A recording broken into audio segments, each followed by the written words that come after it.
защитим и наш народ. Putin পুরো মধ্যপ্রাচ্যের খেলাটাই পাল্টে দিয়েছে। আগাম কোনো ঘোষণা বা কোনো কথাবার্তা ছাড়া ইরানে পাঠিয়ে দিয়েছে তাদের শক্তিশালী ফাইটার জেট MiG-29।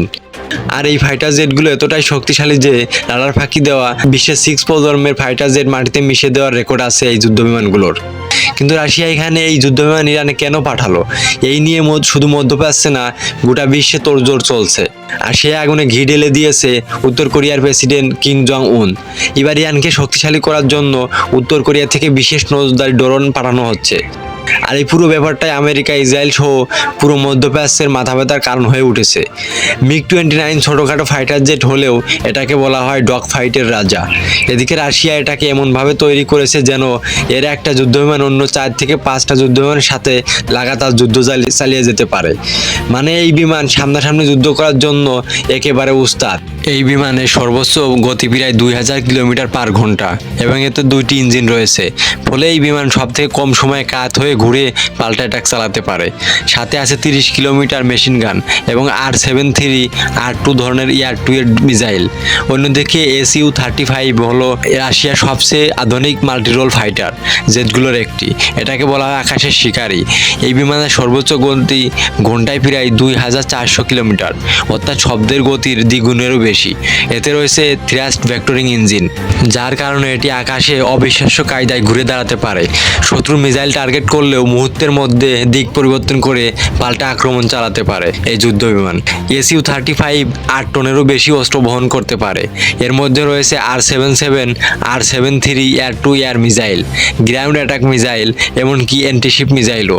ফলে এটি শুধু আকাশের নয়, স্থল আর সমুদ্রেও ভয়ঙ্কর হামলা চালাতে পারে। এতে ব্যবহার করা হয়েছে বিশেষ রাডার অ্যাবস্ট্যান্ড। ফলে সাধারণ রাডারে এটাকে বড় কোনো পাখির আকারে দেখায়। এই কারণে একে বলা হয় আকাশের অদৃশ্য শিকার। সব থেকে আশ্চর্য ব্যাপার হলো রাশিয়া কখনো বিমানগুলো বাইরের কোনো দেশের কাছে বিক্রি করেনি, কিন্তু তারা ইরানের কাছে এগুলো পাঠিয়েছে। অন্যদিকে কিম জং উন প্রস্তুতি নিচ্ছে তাদের বিশেষ নজরদারি ড্রোন DPR-কে UAV ইরানে পাঠানোর। এই ড্রোনকে বলা হয় উত্তর কোরিয়ার সবথেকে বড় হাতিয়ার। এটাকে এত গোপনভাবে উত্তর কোরিয়া তৈরি করেছে যে আমেরিকা পর্যন্ত টের পায়নি। এই ড্রোনের সবচেয়ে ভয়ের ব্যাপার হলো এটা চুপি চুপি ঢুকে অন্য দেশের উপর নজরদারি করতে পারে, ছবি তুলতে পারে, শত্রুপক্ষের সেনাঘাঁটির অবস্থান বের করতে পারে, এমনকি হামলাও চালাতে পারে।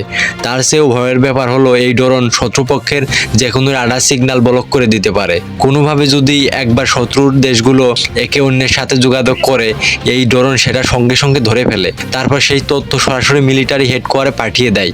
ফলে যুদ্ধ শুরুর আগেই বুঝে যায় কোথায় কি হতে যাচ্ছে, কোন দেশ কোন দেশের সাথে কি কথা বলছে, সব কিছুই জানতে পারে। সবচেয়ে মজার ব্যাপার হলো এই ড্রোনগুলো GPS ছাড়াও নিজে নিজে চলতে পারে। মানে কোথাও যদি সিগন্যাল ব্লক করে দেওয়া হয় তবু এইগুলো মিশন শেষ করে ফেরার ক্ষমতা রাখে। এই ড্রোন এতটাই উচ্চ ক্ষমতা সম্পন্ন যে এটি মাটির নিচে থাকা বৈদ্যুতিক ভৌগোলিক কম্পন পর্যন্ত ডিটেক্ট করতে পারে। মানে শত্রুপক্ষ মাটির নিচে গোপনে কোনো অস্ত্রাগার তৈরি করলেও এই ড্রোন তা ধরে ফেলতে পারে। এখন প্রশ্ন হচ্ছে উত্তর কোরিয়া কেন কয়েক মিলিয়ন ডলারের এই ড্রোন ইরানে পাঠাচ্ছে? আসলে ইরান কি করতে যাচ্ছে? বিশেষজ্ঞদের মতে ইরান এখন মধ্যপ্রাচ্যের এক শক্তিশালী দেশ হয়ে উঠেছে, আর তাকে সহযোগিতা করছে তার বন্ধু দেশগুলো। কারণ তার বন্ধু দেশগুলো ভালো করেই জানে মধ্যপ্রাচ্যে তাদের আধিপত্য ধরে রাখতে হলে ইরানকে অবশ্যই শক্তিশালী করা ছাড়া আর কোনো পথ নেই। এ কারণে বিলিয়ন বিলিয়ন ডলার খরচ করছে ইরানের পিছনে। গত কয়েক সপ্তাহে ইরান তাদের দেশ নিয়ে বারবার সতর্ক করে দিয়েছে। তারা বারবার বলছে তাদের দেশের দিকে কেউ চোখ তুলে তাকালে তার ফলাফল কয়েক গুণ শক্তিশালী করে দেওয়া হবে।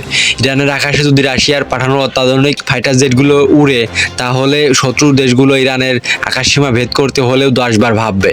আর উত্তর কোরিয়ার পাঠানো ড্রোন যদি ইরানের আকাশে নজরদারি করে, তাহলে শত্রু দেশগুলোর গোপন ইনফরমেশন ইরানের পেতে খুব বেশি সময় লাগবে না।